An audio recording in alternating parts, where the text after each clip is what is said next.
మేడ్చల్ జిల్లా ఘట్కేసర్ రైతు సేన సహకార సంఘం లిమిటెడ్ బ్యాంకులో విజిలెన్స్ అధికారులు తనిఖీలు చేపట్టారు. ఇటీవలే ఓ FSCS bank director, bank chairman, మేనేజర్పై అవినీతి ఆరోపణలు చేశారు.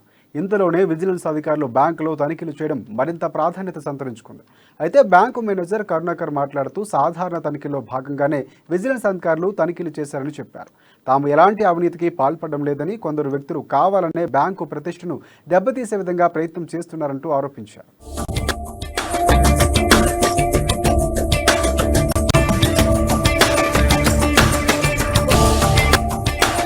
జరుగుతున్నదో అది అవాస్తవము.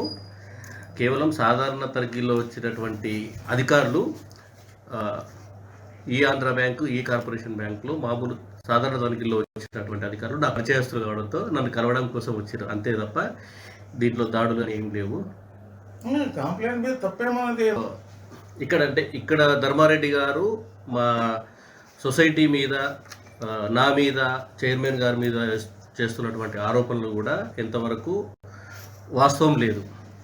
ఎందుకంటే నేను నాకున్న చెప్తున్నాను, అదే వాళ్ళ బ్యాంక్ వాళ్ళకి కంప్లైంట్ ఇచ్చాడు.